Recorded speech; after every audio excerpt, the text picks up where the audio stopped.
Look, I used to be that person who would come back from vacation and I'd be 10 pounds heavier, I'd be completely off routine, and it would take me weeks to bounce back. After analyzing my own travel patterns and working with hella queers who travel on a regular basis, I discovered something that most people get completely wrong about vacation. They treat fitness like it's an on and off switch instead of a dial that you can adjust. I spent years testing this approach, and what I found changed everything about how I travel. In the next couple of minutes, I'm going to be breaking down the exact mind shifts and hacks that will keep you from losing all your progress every time you leave town. Let's go. How to travel and still get results. So, what travel do you have coming up? How do you normally, for real, plan your travel? Do you go beyond picking dates and getting time off? And also, how's that worked for you so far? Be real, okay? Think about this as we go through this presentation. All right, let's get to it. Mind fucks versus hacks. They're different. There's what to do, how to do it, the tips, the hacks, all that stuff. And then there's just the fucking straight up mentality. I'm going to kick this off with three mindset shifts that I want to offer you that have served me well. First one is the switch versus the dial. Don't think of vacations like an on or off switch. Like I'm off my routine because I'm on vacation, or I'll get back on it when I get home. It's not an on and off switch that you turn up or down. Think of it more as a dial. So, for example, while I'm on vacation, I want to be trying all the local food. So, I'm going to dial down my nutrition and I'm going to up my fitness because I'm going to be eating all the good stuff. Or while I'm on vacation, I'm just going to fucking lay around. Okay, so that means that you're dialing down your fitness and you're going to up your food. So, while you're laying around the fucking pool all vacation, you are probably going to order some more mindful things to eat. Now, of course, when you're on vacation, you could just be like, fuck it, I'm not going to move, I'm going to eat whatever. And you can do that on vacation, okay? But I do not recommend doing that for the entire fucking vacation because depending on how long your vacation is, you're gonna come back all sorts of lost results. So maybe pick a day or maybe pick a section of your trip, but I wouldn't recommend doing this the whole time because the whole idea is that you are doing this whole thing in the first place to make it a lifestyle, and that includes vacations. So think about your next trip. Decide beforehand what you want to dial up and down and where, and then do your best to stick to it. It's not going to be perfect, but I just need you to do your best. I don't need you to be perfect. Mindset number two, peaks and valleys. This one's really cool. Okay, so when you're on your journey, right, you're starting off and you're like, yeah, I'm on my shit, I'm doing the thing. And then whomp, you go on vacation and you're like, fuck, you're in a valley. Peaks get all the hype. They're like, yeah, you're fucking killing it. Valleys get no love. And I'm going to tell you that both of them could be wins, that both of them could deserve to be hyped up. So you're on your thing, you're doing it, and then whomp, life hits you, vacation, you get sick and you fall off. You're down here all fucking sad. And then you work your way back up and you're chilling, like, okay, I'm back on my shit. I'm good. And then, whomp, life happens again. But this time, you didn't go all the way down. This time, you kind of went halfway and you're like, okay, I didn't completely like fall off this thing. Like, I did a little better. Yay. Right? Compared to the first time to the second time, that's progress. That deserves some fucking hype. Now, you get back on it. It takes you a little bit longer, okay? But you get back on it, so you're all fucking happy about it again. And then life happens. Okay, but check it out. This time you bounce back way faster. See right here, it took you a long ass time to get back on it. This time you dropped into that valley, but then bam, you were able to bounce back a lot sooner. Then you have another little valley and you don't drop down as much as you did in the past, right? Like, look at this. Your valley wasn't so deep and your bounce back was a lot faster compared to the first time you started this journey. So all of these are big wins, but the problem I have with this is that people only tend to celebrate the top. They forget, look at the progress you're making down here too. This is fucking progress. This is a nice trend going upward in the positive direction. Ultimately, the goal is for you to kind of be cruising on here like Mr. Cool Guy, and this is where it becomes a quote unquote lifestyle. So again, think about your next trip. How was your bounce back? How long did it take you to get back on routine when you got back? Because if you're able to get back on your routine a lot faster than last time, that's a fucking win. Mindset number three, game time. All right, I'm gonna give you all some sports balls analogies. Stick with me. I know we're all not sports gays, but check this out. When people join a coaching program like this, they do it when shit is chill, right? And in the beginning, we're practicing. This is practice, right? You have your coach, you have your teammates, aka your community of other members in the program doing the same thing you are, and you're learning skills. You're learning to dribble, you're learning to shoot, you're learning to pass. And this usually happens during practice. And practice is a controlled environment. Nobody signs up for this thing when life is fucking crazy. It's like, okay, life is chill. I can focus.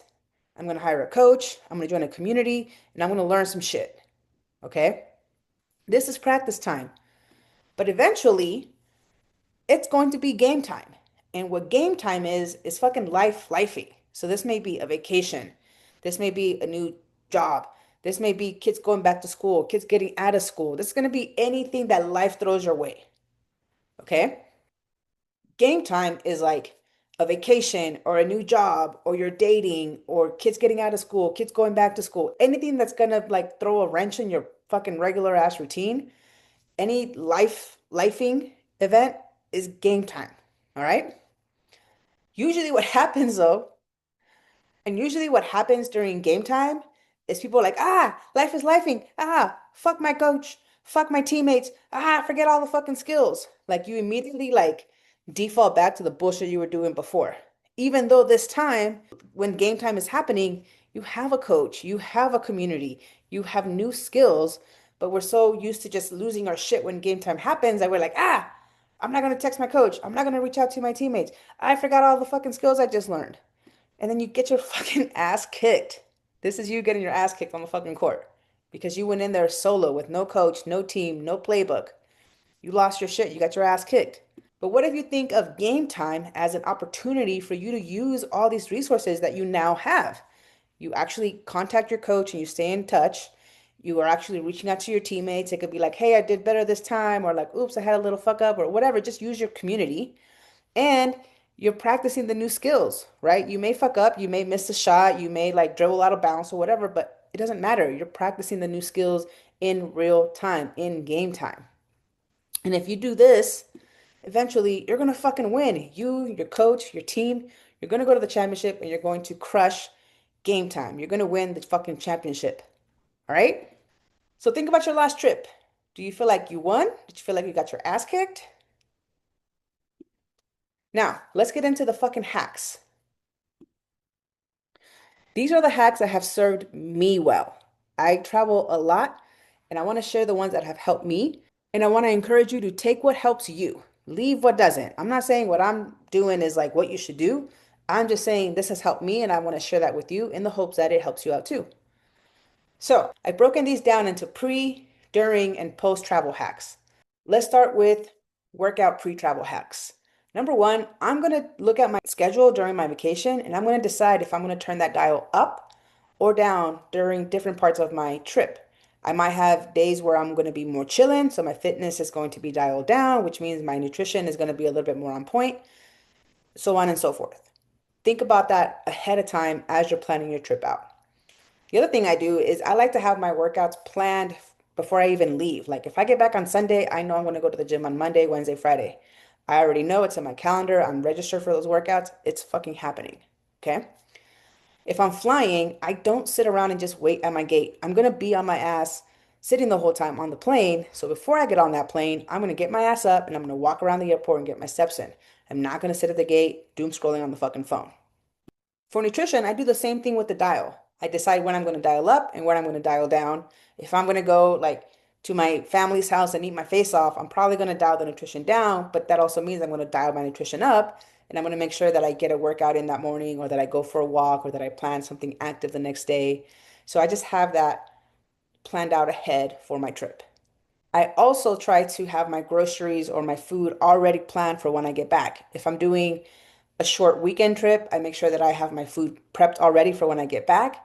If it's a longer trip, I either order an Instacart order on my way here or I leave it in the cart ready to go so I don't forget what I have and don't have in the house. If I do meal delivery, I have one scheduled, or if I'm going to be busy, I just have that ready to go. In addition to that, if I'm going to do a road trip, I load up with protein snacks. Okay. And anytime that I stop to get gas, I refill my protein snacks at the gas station. Depending on how far you're going, you can also bring your food ready to go and just heat it up at the gas station while you're pumping gas. If I'm flying, I bring non-liquid protein snacks. I've tried to bring in protein snacks and TSA always takes them. So that's probably the only thing I buy at the airport. Everything else is mad expensive. I bring my protein bars, I bring cheese sticks, I bring the rest of the stuff with me while I'm at the airport, while I'm in the air, and then once I land. Because I'm sure you've been off a plane and been fucking hungry and just grab whatever's at the airport or some drive-through on your way home. So bringing those snacks helps me avoid all of that. Pre-travel hacks for money. I try to prepay as much of my trip as possible. If you've ever enjoyed a prepaid vacation where you're not tripping about money on your trip, it elevates your vacation like 10 times because you're not bugging, you're not tripping about, do I have money this car going to go through? How much is my balance left? None of that. All that shit goes away. So I try to prepay as much of my trip as I possibly can. I also have a budget. Okay. Not just a fucking credit card that I mindlessly swipe and then I have to deal with when I get back. I try to have myself prepaid and then be like, all right, you have $500 to like fuck around with. I have a budget. And lastly, while I'm on my trip, I make it a point to set little alarms or whatever, or little reminders to just check my finances while I'm on the trip, just to keep me like self-aware. Pre-travel time hacks. I plan my active slash adventure time typically earlier in my trip. And I plan more of my rest relaxation towards the end of my trip. You all know sometimes traveling can be exhausting, and I don't like to come back from vacation all fucking tired and fucked up. So I tend to plan more of like the chill, relaxing part towards the end. And I also plan for rest time. Like sometimes, the time zone difference makes a big impact on me. Sometimes, I'm doing too much. I thought an activity wasn't going to be so taxing on me, and it turns out it is. So I have legitimate little blocks of time where I'm just like, rest time. If I feel rested and I feel good, then I can add some more shit during that time instead of just kicking it and resting. But I have found this has allowed me to not get sick and enjoy my vacation a lot more. Now, when it comes to attention, okay, attention slash stress management, here's some of the things that I like to do. I like to leave my house fucking clean. Nothing stresses me the fuck out after long travel than coming home and like my house is a fucking shit show. So I leave that bitch clean. I have laundry done before I leave. Okay. So again, just coming back to a clean environment. And if I can, if I'm staying with family or I have access to laundry, I try to do the laundry there so that all the stuff that I bring back in my luggage is already clean and I can just throw them away. It helps me reset a lot faster. And this last one is a big game changer. What I've learned to do is to leave a list of my priorities for me around work or my personal stuff once I get back. Because once you get back, you're trying to settle back in and you're like, okay, like where did I leave off on that project? Or like, what's the thing I gotta do? What's due this week? If I plan that beforehand, if I'm like packed and all that, and I'm like, okay, bitch, when you get back, you gotta make sure you get these two, three projects done. And that just saves me so much anxiety of like not worrying and being all frazzled coming back to work. Like I already know, like when I get back, these are the two things you got to do for work. These are the two things you got to do for your personal stuff. Go. I'm telling you, this has been one of my game-changing hacks because I'm able to be present because I already know what I got to do when I get back. I'm able to reintegrate back into my routine a lot faster, and the stress, the anxiety has gone way the fuck down. So which one of these pre-travel hacks are you down to try next? You don't got to try all of them. In fact, I recommend that you don't try all of them. Pick one or two that you feel are going to make a big impact for your next trip and start with that. Okay, so during your travel, this is game time, right? This is a version of like game time. So if you practiced your ass off, if you did all the things, you learned all the skills, you used all your resources prepping for this, then during your travel, it should actually be pretty chill, pretty easy. You're going to be able to just simply execute what you practiced and you're going to be able to actually enjoy it. So if the game, if the travel, if the vacation feels like it's kicking your ass, it's not the travel itself, it's the practice, it's the pre that you need to work a little bit harder on next time. Okay. So if you did the pre stuff correctly, this should feel pretty enjoyable. You should be able to be present, not stressed out, and just enjoying fucking life. Because at the end of the day, this is what the fuck it's all about, right? So pause and think, like, be real. Did you really enjoy your last trip? Were you actually present? Or were you fucking checking emails stressed out, worried about is your credit card gonna go through, like feeling all fucking bloated from eating like shit and all sluggish from not like, did you actually fucking enjoy your trip? Because if you didn't, there's a really big opportunity. Like you worked your ass off to take that time off and to book that trip, and you're just not enjoying it. Like, fuck that. Let's get it together. Okay? Now, when you get back, here's what I do. Again, take what serves you, leave what doesn't. Don't fucking judge me. I'm just doing me. I'm sharing this because I hope it helps you too. All right? So, number one is I fucking weigh in. Like, I know we all hate this part. I fucking hate it too. But since I've been practicing these things, I don't gain weight when I go on vacation. I actually will maintain my weight most of the time. Once in a while, depending on what I'm doing and who I'm with, I'll actually lose weight while I'm traveling. So, weigh in. For my workouts, on my way back home, I'm confirming my workouts. I'm like, okay, yes, that workout still works for me.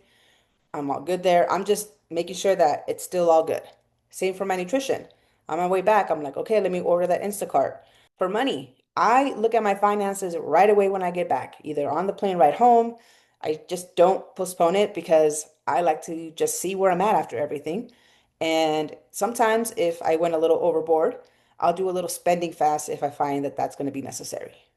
Okay. In regards to time, I try to come back a day early before I have to get back on my routine. So if I have work on Monday, I try to get back Saturday night or Sunday morning at the latest, just so that I have a little bit of wiggle room to like reset and ground and like get back on it. And I also plan a lighter day my first day back at work. I'm not going to jump right back into my regular ass Monday schedule.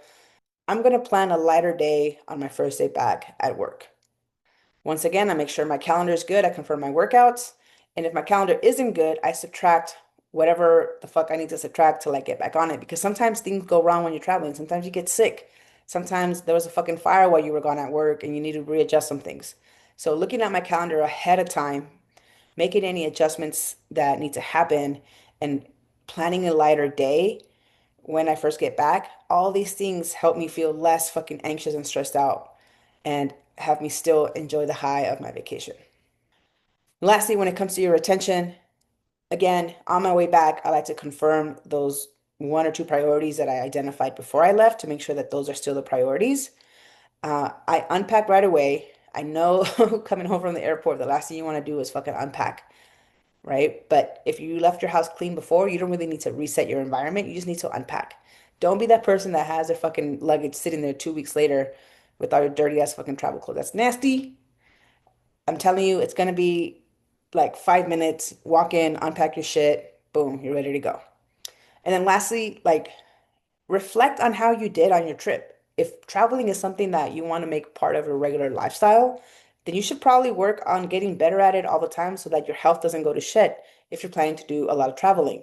So just how athletes review the game tape from the game before to see how they did and how they can get better, I encourage you to do the same thing. Take a moment and just be like, damn, like I really fucking enjoyed that vacation. What did I do different this time that really allowed me to enjoy that vacation? Or that vacation was a fucking shit show. What am I going to learn? What am I going to do for next time? So, did you actually enjoy your last trip? Were you present? Do you have an opportunity right now to improve on how you travel if it's something that you're going to continue to want to do all the time? All right. Well, that's all I got. You got this. Ta-da, the end. If this was dope, subscribe, leave me a comment. Peace.